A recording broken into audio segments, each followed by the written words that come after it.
అయితే ఒక fundamental and technical ఒక స్ట్రాంగ్ స్టాక్ అయితే తీసుకొచ్చినాం మామ. స్టాక్ నేమ్ అయితే హెచ్బిఎల్ పవర్ సిస్టమ్స్.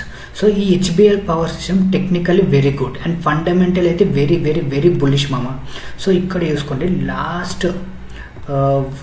లాస్ట్ ఇయర్లో 250% రిటర్న్ అయితే ఇచ్చింది స్టాక్. 250% రిటర్న్ ఇచ్చినాక ఇక్కడ 5-6 మంత్స్ కన్సాలిడేట్ అయింది, అంటే ఇక్కడనే తిరిగింది 5-6 మంత్స్. ఆఫ్టర్ దట్ ఇక్కడ ఇక్కడ చూడ హ్యూజ్ వాల్యూమ్తో ఇక్కడ బ్రేక్అవుట్ ఇచ్చింది. ఆ తర్వాత లాస్ట్ 2-3 డేస్ మార్కెట్ కొంచెం అటు ఇటు ఉంది కాబట్టి కింద పడ్డది. మళ్ళీ ఇక్కడ స్ట్రాంగ్ బుల్లిష్ క్యాండిల్ అయితే ఫామ్ అవుతుంది మామ. సో ఎప్పుడైతే ఈ ఐ బ్రేక్ అవుతుందో మనం అక్కడ బై చేసుకోవచ్చు. అండ్ ఇక్కడ మనం చూసుకుంటే దీని టెక్నికల్స్ కూడా చాలా అంటే చాలా స్ట్రాంగ్ ఉంది. ఇది ఒక మిడ్ క్యాప్ కంపెనీ ఇది. అండ్ ఇక్కడ మనం ఫండమెంటల్స్ చూసుకుందాం. ఫండమెంటల్స్ అయితే క్రేజీ ఉన్నాయి మామ.